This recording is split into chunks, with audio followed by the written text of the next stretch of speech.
Let the facts show, the 2024 Lakers were just not a championship-caliber team. They didn't have enough firepower to play well enough for 48 minutes to hang on to double-digit leads against the Nuggets. And while LeBron James and Anthony Davis did everything they could, the writing's on the wall. It's time for LeBron to say goodbye to Hollywood. I don't have an answer to your first question, to be honest. Haven't given it much thought.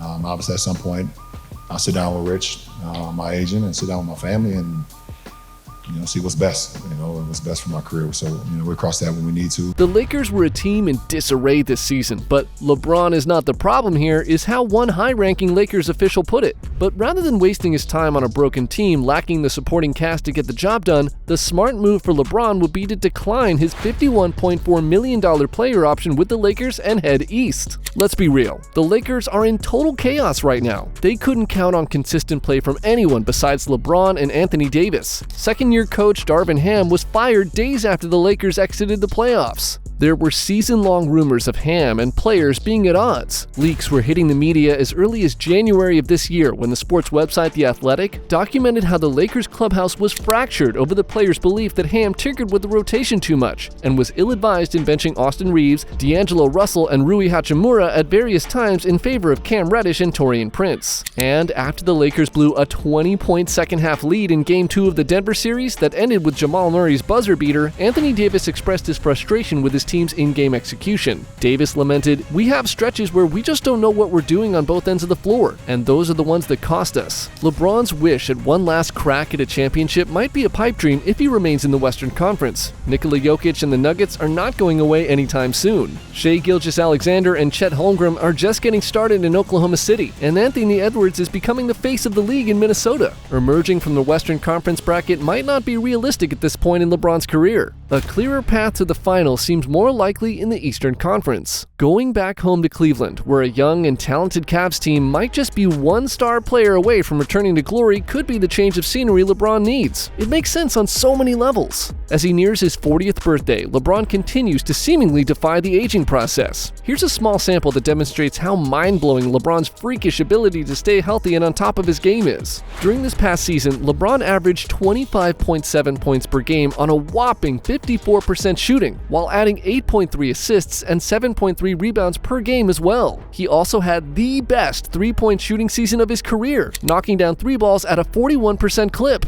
Those numbers line up pretty well with his age 31 campaign in 2015 to 2016. Yes, the year Cleveland won a title. That season, LeBron averaged 25.3 points per game, 6.8 assists, and 7.4 rebounds. He shot an equally efficient 52% from the floor. Ironically, that was the second worst three-point shooting season of his career, knocking down just 30.9% of his long-range shots. So why not opt out and make a triumphant return to Cleveland? LeBron is still playing at an elite level, the Cavs that could benefit from adding a dangerous wing scorer that can get his shot off from anywhere. And while there is a noticeable dip in his game on the defensive end, most of that is about effort, and come playoff time, he'll flip the switch as he always does. The Cavs have put together a very solid core of young players in the 7 seasons since LeBron left town. Donovan Mitchell is one of the premier guards in the league, and LeBron's presence would only make Mitchell more of a threat on offense, as defenses would have to scramble to neutralize 2 top 15 scorers in the league. Add in point guard Darius Garland and his 18 points, 6 assists, and his 38% career three-point shooting average, and you have the makings of a very potent backcourt.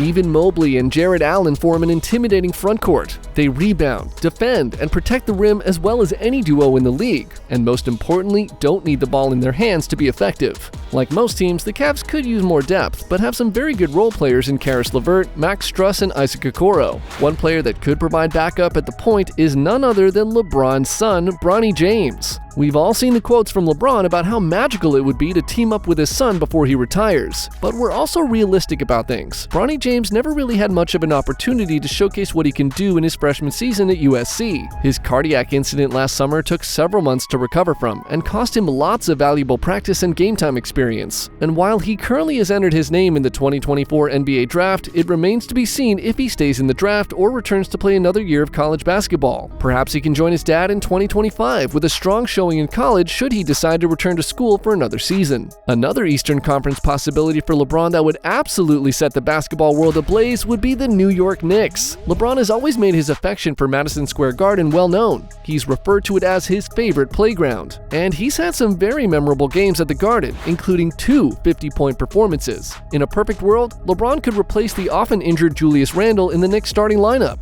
Pairing LeBron with emerging superstar point guard Jalen Brunson could be exactly what New York needs to win their first NBA championship since 1973. The Knicks supporting cast is already in place and is widely considered one of the best in the league. Josh Hart, Dante DiVincenzo, Mitchell Robinson, OG Anunoby, and Isaiah Hartenstein all have that dog in them that championship-caliber teams require. Now, we know that Lakers GM Rob Pelinka and team owner Jeannie Buss will do everything they can to make sure LeBron remains a Laker, but there are some ugly truths that will not make their job easy. The Lakers needed a sizzling 23-10 finish to the regular season just to secure their spot in a play-in game and a subsequent victory over the New Orleans Pelicans to earn just the 7th seed in the Western Conference playoffs. Winning a first-round matchup with the defending champion Denver Nuggets was a position they really didn't want to be in. They wanted no part of that smoke. While the Lakers were competitive throughout the series that the Nuggets closed out in 5 games, inconsistent play and blown leads were reoccurring themes that sealed their fate. Magic Johnson, the most beloved Laker of all time, tweeted out the cold hard truth when the series ended when he posted these daggers. "Lakers Nation, we have a problem. All the good teams in the West are young and talented. The Nuggets, the Timberwolves, the Thunder, and the Mavs. And the biggest elephant in the room is the Spurs, who, with Victor Wembanyama, will definitely be a playoff team next season. For the Lakers to compete with all these teams, the roster must improve." Johnson concluded his tweet storm with this parting shot. "And the number one reason the Lakers can't beat Denver in a 7-game series is because the Nuggets are mentally and physically tougher than the Lakers." Now, when asked during a post-game press conference after the Nuggets ended his season on Monday night if he just played his last game with the Lakers, James said, "I'm not going to answer that." A day later, he took to social media to declare that he just wants some time to unwind with family and friends before making any decisions about next season. But James loves living in Los Angeles, and he has some good pieces surrounding him. The most likely course of action is that he renegotiates another short-term deal at the max that will give him the flexibility to leave if things go awry. The Lakers might not have enough in the tank to beat the Nuggets, but they have avenues to get better next season. They'll have their 2029 and 2031 picks available to trade, along with their 2024 pick on draft night. They've already been linked to many different stars. It'll be a long summer full of Trae Young and Zach LaVine rumors. Adding an all-star talent could help the Lakers break through to the inner circle of true contenders. The Lakers can offer LeBron the most money, he's the most comfortable there, and they have a pretty good team that can be improved on with a few acquisitions. That makes them the favorite to re-sign the King. Only time will tell if LeBron sticks around to ride it out in Los Angeles or returns east in search of that 5th championship that would put him in extremely exclusive company at age 40. Either way, it should be a very interesting offseason for one of the NBA's all-time greats.